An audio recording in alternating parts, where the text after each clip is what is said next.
ആകാശവാണി.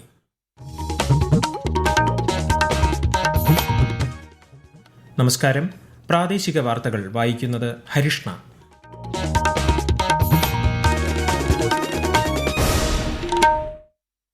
പ്രധാന വാർത്തകൾ. പാർലമെന്റിൽ ഇന്നും പ്രതിപക്ഷ ബഹളം. വിദേശ സംഭാവന നിയന്ത്രണ ഭേദഗതി ബില്ലിനെതിരായ പ്രതിപക്ഷ ബഹളത്തെ തുടർന്ന് ലോക്സഭയിൽ നടപടികൾ തടസ്സപ്പെട്ടു. വോട്ടെടുപ്പിന് ഇനി 8 നാൾ. പ്രചാരണാവേശത്തിൽ മുന്നണികൾ. സാന്നിധ്യമറിയിച്ച് മുതിർന്ന നേതാക്കളും. നിയമസഭാ തെരഞ്ഞെടുപ്പിനുള്ള ഹോം വോട്ടിംഗ് പുരോഗമിക്കുന്നു. 23,171 പേർ ഹോം വോട്ടിംഗ് ചെയ്തതായി തിരഞ്ഞെടുപ്പ് കമ്മീഷൻ. സെൻസസ് 2027 ഇന്നു മുതൽ. ഭവന സെൻസസ് ആദ്യഘട്ടത്തിൽ.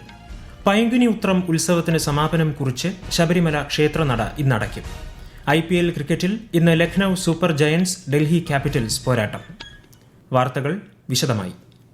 പാർലമെന്റിൽ ഇന്നും പ്രതിപക്ഷ ബഹളം. വിദേശ സംഭാവന നിയന്ത്രണ ഭേദഗതി ബില്ലിനെതിരായ പ്രതിപക്ഷ ബഹളത്തെ തുടർന്ന് 12 മണിവരെ നിർത്തിവെച്ച ലോക്സഭയിൽ നടപടികൾ പുനരാരംഭിച്ചു. ബിൽ സംബന്ധിച്ച തെറ്റായ വിവരങ്ങൾ പ്രചരിപ്പിക്കരുതെന്ന് കേന്ദ്ര പാർലമെന്ററി കാര്യമന്ത്രി കിരൺ റിജിജു സഭയിൽ പറഞ്ഞു. രാജ്യസഭയിൽ നടപടിക്രമങ്ങൾ പുരോഗമിക്കുകയാണ്. കേരളത്തിൽ വോട്ടെടുപ്പിന് ഇനി 8 നാൾ മാത്രം ബാക്കി നിൽക്കെ തിരഞ്ഞെടുപ്പ് പ്രചാരണം ഊർജിതം.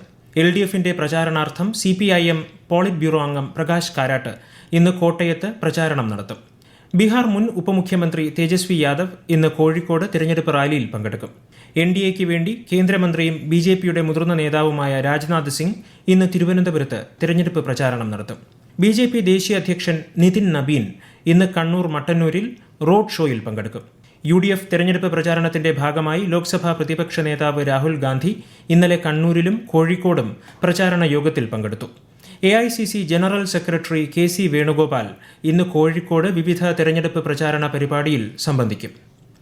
കേന്ദ്ര സഹമന്ത്രിയും BJPയുടെ മുതിർന്ന നേതാവുമായ L മുരുകൻ ഇന്ന് ഇടുക്കി ദേവികുളം നിയോജക മണ്ഡലത്തിൽ തിരഞ്ഞെടുപ്പ് പ്രചാരണ പരിപാടികളിൽ പങ്കെടുക്കുന്നുണ്ട്. തെലങ്കാന മുഖ്യമന്ത്രിയും കോൺഗ്രസ് നേതാവുമായ രേവന്ത് റെഡ്ഡി നേമത്ത് തിരഞ്ഞെടുപ്പ് പ്രചാരണത്തിൽ പങ്കെടുത്തു. മുഖ്യമന്ത്രിയും മുതിർന്ന CPIM നേതാവുമായ പിണറായി വിജയൻ ഇന്ന് ആലപ്പുഴയിൽ വിവിധ തിരഞ്ഞെടുപ്പ് പ്രചാരണ പരിപാടികളിൽ പങ്കെടുക്കുന്നുണ്ട്. നിയമസഭാ തെരഞ്ഞെടുപ്പ് പ്രചാരണത്തിനായി പ്രധാനമന്ത്രിയും BJPയുടെ മുതിർന്ന നേതാവുമായ നരേന്ദ്രമോദി ഈ മാസം 4-ന് കേരളത്തിലെത്തും. തിരുവനന്തപുരത്ത് റോഡ് ഷോയിലും തിരുവല്ലയിൽ പൊതുപരിപാടിയിലും അദ്ദേഹം പങ്കെടുക്കും. ഒരാഴ്ചയ്ക്കിടെ 2ാം തവണയാണ് ശ്രീ മോദി കേരളത്തിൽ പ്രചാരണത്തിനെത്തുന്നത്. കേന്ദ്രമന്ത്രിയും BJPയുടെ മുതിർന്ന നേതാവുമായ രാജ്നാഥ് സിംഗിന്റെ സന്ദർശനത്തോടനുബന്ധിച്ച് തിരുവനന്തപുരം നഗരത്തിൽ ഇന്നും നാളെയും ഗതാഗത ക്രമീകരണം ഏർപ്പെടുത്തി. വിമാനത്താവളത്തിലേക്കും റെയിൽവേ സ്റ്റേഷനിലേക്കും വരുന്ന യാത്രക്കാർ മുൻകൂട്ടി യാത്രകൾ ക്രമീകരിക്കേണ്ടതാണെന്ന് തിരുവനന്തപുരം സിറ്റി ട്രാഫിക് പോലീസ് അറിയിച്ചു. LDF നിയമസഭാ തെരഞ്ഞെടുപ്പ് മാനിഫെസ്റ്റോ പ്രകാശനം നാളെ കോഴിക്കോട് CH കണാരൻ സ്മാരക മന്ദിരത്തിൽ നടക്കും. മുഖ്യമന്ത്രി പിണറായി വിജയൻ ഉൾപ്പെടെയുള്ളവർ പങ്കെടുക്കും. പാലക്കാട് ജില്ലയിൽ പ്രചാരണത്തിനും ചൂടുപിടിച്ചതോടെ കൂടുതൽ താരപ്രചാരകർ മണ്ഡലങ്ങളിൽ എത്തിത്തുടങ്ങി. വിശദാംശങ്ങളുമായി ആകാശവാണി പാലക്കാട് ജില്ലാ പ്രതിനിധി ഫൈസൽ അലിമുത്ത്. NDAയുടെ തിരഞ്ഞെടുപ്പ് പ്രചാരണത്തിനായി മുതിർന്ന BJP നേതാവും പ്രധാനമന്ത്രിയുമായ നരേന്ദ്രമോദിയാണ് ജില്ലയിൽ ആദ്യം എത്തിയത്. വരും ദിവസങ്ങളിലും കേന്ദ്രമന്ത്രിമാരും പാർട്ടി ദേശീയ നേതാക്കളും ജില്ലയിലെത്തും. ഇന്ന് LDFന്റെ പ്രചാരണത്തിനായി CPM പോളിറ്റ് ബ്യൂറോ അംഗങ്ങളായ വൃന്ദ കാരാട്ടും വിജു കൃഷ്ണനും ജില്ലയിൽ പര്യടനം നടത്തുന്നുണ്ട്. നാളെ UDF സ്ഥാനാർത്ഥിയുടെ പ്രചാരണത്തിന്റെ ഭാഗമായി AICC general secretary KC Venugopal പട്ടാമ്പിയിൽ റോഡ് ഷോ നടത്തും. ശനിയാഴ്ച രാവിലെ പ്രിയങ്ക ഗാന്ധി MP പാലക്കാട് കോട്ട മൈതാനത്ത് നടക്കുന്ന UDF തെരഞ്ഞെടുപ്പ് പൊതുസമ്മേളനത്തിൽ പ്രസംഗിക്കും. മുതിർന്ന പൗരന്മാർ, ഭിന്നശേഷിക്കാർ, കിടപ്പ് രോഗികൾ എന്നിവരെ നിയമസഭാ തിരഞ്ഞെടുപ്പിൽ വോട്ട് രേഖപ്പെടുത്തുന്നതിന് സഹായിക്കുന്ന ഹോം വോട്ടിംഗ് സംസ്ഥാനത്ത് പുരോഗമിക്കുന്നു. 23,171 പേർ ഹോം വോട്ടിംഗ് ചെയ്തതായി തിരഞ്ഞെടുപ്പ് കമ്മീഷൻ അറിയിച്ചു. കേരളത്തിനു പുറമെ അസം, പുതുച്ചേരി എന്നിവിടങ്ങളിലും തിരഞ്ഞെടുപ്പ് കമ്മീഷൻ ഹോം വോട്ടിംഗിന് അനുമതി നൽകിയിട്ടുണ്ട്. പരസ്യപ്രചാരണത്തിന് 6 ദിവസം മാത്രം ശേഷിക്കെ രാഷ്ട്രീയ പാർട്ടികളും സ്ഥാനാർത്ഥികളും പ്രചാരണം കൂടുതൽ ഊർജിതമാക്കി. പോളിംഗ് ശതമാനം പരമാവധി വർദ്ധിപ്പിക്കുക എന്ന ലക്ഷ്യവുമായി തിരഞ്ഞെടുപ്പ് കമ്മീഷനും മുന്നോട്ട് കുതിക്കുകയാണ്. കൂടുതൽ വിവരങ്ങളുമായി ആകാശവാണി ലേഖകൻ സ്മിതി M പള്ളുരുത്തി. തെരഞ്ഞെടുത്ത പോളിംഗ് ബൂത്തുകളിൽ കന്നി വോട്ടർമാർക്ക് ഹൽവ വിതരണം അടക്കമുള്ള വ്യത്യസ്തമായ പ്രചാരണ പരിപാടികളുമായാണ് ഇത്തവണ കേരളത്തിലെ മുഖ്യ തെരഞ്ഞെടുപ്പ് ഓഫീസ് മുന്നോട്ട് പോകുന്നത്. വിവിധ ജില്ലാ തെരഞ്ഞെടുപ്പ് ഓഫീസുകൾ അതാത് ജില്ലകളുടെ സാഹചര്യം കണക്കിലെടുത്തുള്ള വോട്ടർ ബോധവൽക്കരണ പരിപാടികളും സംഘടിപ്പിക്കുന്നുണ്ട്. നിർമ്മിത ബുദ്ധി പിന്തുണയോടെ വോട്ടർമാർക്ക് വിവരങ്ങൾ നൽകുന്ന ലഘു വീഡിയോകൾ ഇത്തവണ വളരെ മികച്ച രീതിയിലാണ് പ്രയോജനപ്പെടുത്തുന്നത്. എന്റെ വോട്ട് എന്റെ ശക്തി ക്യാമ്പയിന്റെ ഭാഗമായുള്ള തെരുവ് നാടകങ്ങൾ, ബോധവൽക്കരണ ക്ലാസുകൾ തുടങ്ങിയവയും സംസ്ഥാനത്തിന്റെ വിവിധ ഭാഗങ്ങളിലായി പുരോഗമിക്കുകയാണ്. വിവിധ ജില്ലകളിൽ ബൂത്തുകളിൽ സംഘടിപ്പിച്ചിട്ടുള്ള ഫോട്ടോ എക്സിബിഷനോടൊപ്പം VR പ്രദർശനങ്ങൾ, ഗെയിമുകൾ തുടങ്ങിയവയും അവതരിപ്പിക്കുന്നുണ്ട്. തനിക്കെതിരായ തിരഞ്ഞെടുപ്പ് ഹർജി നിലനിൽക്കില്ലെന്ന് പ്രഖ്യാപിക്കണമെന്ന കേന്ദ്രമന്ത്രിയും നടനുമായ സുരേഷ് ഗോപിയുടെ ഇടക്കാല അപേക്ഷ കേരള ഹൈക്കോടതി തള്ളി. അതേസമയം തൃശൂർ പാർലമെന്റ് മണ്ഡലത്തിലെ പച്ചക്കറി മാർക്കറ്റിലും പൊതുസ്ഥലങ്ങളിലും സുരേഷ് ഗോപി കുടകൾ വിതരണം ചെയ്തെന്ന അഴിമതി ആരോപണം ഹർജിയിൽ നിന്ന് കോടതി ഒഴിവാക്കി. എന്നാൽ ഹർജിയിൽ ഉന്നയിച്ചിട്ടുള്ള മറ്റ് അഴിമതി ആരോപണങ്ങളിൽ വിചാരണ തുടരുമെന്ന് കോടതി വ്യക്തമാക്കി. AIYF തൃശൂർ ജില്ലാ പ്രസിഡന്റാണ് സുരേഷ് ഗോപിയുടെ വിജയത്തെ ചോദ്യം ചെയ്ത് കോടതിയെ സമീപിച്ചത്. ഈ വാർത്തകൾ ആകാശവാണിയിൽ നിന്ന്. ആകാശവാണി വാർത്തകളും വാർത്താ അധിഷ്ഠിത പരിപാടികളും All India Radio News Thiruvananthapuram YouTube ചാനലിലും All India Radio News Thiruvananthapuram Facebook പേജിലും AIR News തിരുവനന്തപുരം ഇൻസ്റ്റഗ്രാം അക്കൌണ്ടിലും AIR News TVM X ഹാൻഡിലും ലഭ്യമാണ്. 2027 ജനസംഖ്യാ കണക്കെടുപ്പ് രാജ്യത്ത് ഇന്നു മുതൽ. രാജ്യത്തെ 16ാമത് സെൻസസും സ്വാതന്ത്ര്യാനന്തര ഇന്ത്യയിലെ 8ാമത്തെ സെൻസസുമാണിത്. ഡിജിറ്റൽ രീതിയിലായിരിക്കും സെൻസസ് നടപ്പാക്കുക. പൊതുജനങ്ങൾക്ക് സ്വയം വിവരങ്ങൾ നൽകാനാകുന്ന സെൽഫ് എന്യൂമറേഷൻ സംവിധാനവും ഏർപ്പെടുത്തിയിട്ടുണ്ട്. ആദ്യഘട്ടത്തിൽ വീടുകളുടെ വിവരശേഖരണവും രണ്ടാം ഘട്ടത്തിൽ വ്യക്തിഗത വിവരങ്ങളും ജാതി വിവരങ്ങളും ഉൾപ്പെടെയുള്ള ജനസംഖ്യാ കണക്കെടുപ്പ് നടത്തും. വിദേശകാര്യമന്ത്രി S. ജയശങ്കർ പോർച്ചുഗീസ് വിദേശകാര്യമന്ത്രി പൌലോ റേഞ്ചലുമായി സംഭാഷണം നടത്തി. പശ്ചിമേഷ്യയിലെ നിലവിലെ സംഘർഷാവസ്ഥ ചർച്ചയായതായി ശ്രീ ജയശങ്കർ സമൂഹമാധ്യമത്തിൽ കുറിച്ചു. അതേസമയം കുവൈറ്റ് അന്താരാഷ്ട്ര വിമാനത്താവളത്തിൽ ഇന്ന് പുലർച്ചെ ഇറാൻ ഡ്രോൺ ആക്രമണമുണ്ടായതായി Kuwait civil aviation directorate general അറിയിച്ചു.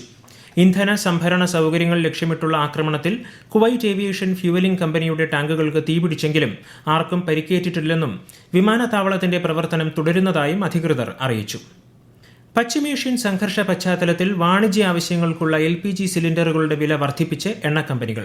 19 കിലോഗ്രാം വാണിജ്യ സിലിണ്ടറുകളുടെ വിലയിൽ ഇന്നു മുതൽ 195 രൂപ 50 പൈസയുടെ വർധനവാണ് വരുത്തിയത്.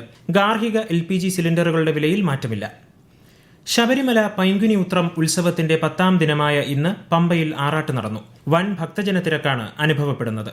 വിശദാംശങ്ങളുമായി ആകാശവാണി പത്തനംതിട്ട ജില്ലാ പ്രതിനിധി ശ്രീജി S. ശ്രീധർ. പൈങ്കുനി ഉത്രം ഉത്സവത്തിന്റെ അവസാന ദിനമായ ഇന്ന് തന്ത്രി കണ്ഠര് മഹേഷ് മോഹനരുടെ മുഖ്യ കാർമ്മികത്വത്തിൽ പമ്പയിൽ ശബരിമല ശാസ്താവിന് ആറാട്ട് നടന്നു. വൈകിട്ട് 4-ന് പമ്പയിൽ നിന്നും സന്നിധാനത്തേക്ക് ഘോഷയാത്രാ സംഘം മടങ്ങിപ്പോകും വരെ ഭക്തർക്ക് പറ വഴിപാട് സമർപ്പിക്കാനുള്ള അവസരമുണ്ട്. ഘോഷയാത്ര സന്നിധാനത്തെത്തിയ ശേഷം ഉത്സവത്തിന് സമാപനം കുറിച്ച് കൊടിയിറക്ക് നടക്കും. പൂജകൾ പൂർത്തിയാക്കി ഇന്ന് രാത്രി 10-ന് നടയടയ്ക്കും. ശ്രീ പത്മനാഭസ്വാമി ക്ഷേത്രത്തിലെ പൈങ്കുനി ഉത്സവത്തോടനുബന്ധിച്ചുള്ള പള്ളിവേട്ട ഇന്ന് നടക്കും. നാളെ ആറാട്ട് ചടങ്ങുകൾ ആരംഭിക്കും. ആറാട്ട് ഘോഷയാത്രയുടെ ഭാഗമായി തിരുവനന്തപുരം രാജ്യാന്തര വിമാനത്താവളത്തിലെ റൺവേ നാളെ വൈകുന്നേരം 4:45 മുതൽ രാത്രി 9 വരെ അടച്ചിടും. ഈ സമയത്തുള്ള ആഭ്യന്തര രാജ്യാന്തര വിമാന സർവീസുകൾ പുനഃക്രമീകരിച്ചിട്ടുണ്ട്. IPL ക്രിക്കറ്റിൽ ഇന്ന് ലക്നൌ സൂപ്പർ ജയന്റ്സ് ഡൽഹി ക്യാപിറ്റൽസിനെ നേരിടും. വൈകുന്നേരം 7:30 ലക്നൌവിലാണ് മത്സരം. ഇന്നലെ നടന്ന മത്സരത്തിൽ ഗുജറാത്ത് ടൈറ്റൻസിനെതിരെ പഞ്ചാബ് കിങ്സ് 3 വിക്കറ്റിന് വിജയിച്ചു. സാഫ് അണ്ടർ-20 ഫുട്ബോൾ ചാമ്പ്യൻഷിപ്പ് സെമി ഫൈനലിൽ ഇന്ത്യ ഇന്ന് ഭൂട്ടാനെ നേരിടും. മാലിദ്വീപ് നാഷണൽ സ്റ്റേഡിയത്തിൽ രാത്രി 9-നാണ് മത്സരം. ഗ്രൂപ്പ് ബിയിൽ പാകിസ്ഥാൻ ബംഗ്ലാദേശ് മത്സരം സമനിലയിൽ പിരിഞ്ഞതോടെയാണ് ഇന്ത്യ സെമിയിൽ കടന്നത്. AFC ഏഷ്യൻ കപ്പ് യോഗ്യതാ ഫുട്ബോളിൽ ഇന്ത്യയ്ക്ക് വിജയം. കൊച്ചി ജവഹർലാൽ നെഹ്റു സ്റ്റേഡിയത്തിലെ ഗ്രൂപ്പ് സിയിൽ ഹോങ്കോങ്ങിനെ 1-നെതിരെ 2 ഗോളിനാണ് ഇന്ത്യ പരാജയപ്പെടുത്തിയത്. യോഗ്യതാ റൌണ്ടിലെ ഇന്ത്യയുടെ അവസാന മത്സരമായിരുന്നു ഇത്. സംസ്ഥാനത്ത് പകൽ ചൂട് ഉയരുന്നു. പൊതുജനങ്ങൾ ജാഗ്രത പാലിക്കണമെന്ന് സംസ്ഥാന ദുരന്ത നിവാരണ അതോറിറ്റി അറിയിച്ചു. ഉയർന്ന അൾട്രാ വയലറ്റ് സൂചിക രേഖപ്പെടുത്തുന്ന പശ്ചാത്തലത്തിൽ പത്തനംതിട്ട, ആലപ്പുഴ, കോട്ടയം, ഇടുക്കി, പാലക്കാട്, മലപ്പുറം ജില്ലകളിൽ ഓറഞ്ച് ജാഗ്രത പ്രഖ്യാപിച്ചു. തിരുവനന്തപുരം, കണ്ണൂർ, കാസർഗോഡ് ഒഴികെയുള്ള ജില്ലകളിൽ മഞ്ഞ ജാഗ്രതയാണ്. പ്രധാന വാർത്തകൾ വീണ്ടും. പാർലമെന്റിൽ ഇന്നും പ്രതിപക്ഷ ബഹളം. വിദേശ സംഭാവന നിയന്ത്രണ ഭേദഗതി ബില്ലിനെതിരായ പ്രതിപക്ഷ ബഹളത്തെ തുടർന്ന് ലോക്സഭയിൽ നടപടികൾ തടസ്സപ്പെട്ടു. വോട്ടെടുപ്പിന് 8 നാൾ. പ്രചാരണാവേശത്തിൽ മുന്നണികൾ. സാന്നിധ്യമറിയിച്ച് മുതിർന്ന നേതാക്കളും. നിയമസഭാ തെരഞ്ഞെടുപ്പിനുള്ള ഹോം വോട്ടിംഗ് പുരോഗമിക്കുന്നു.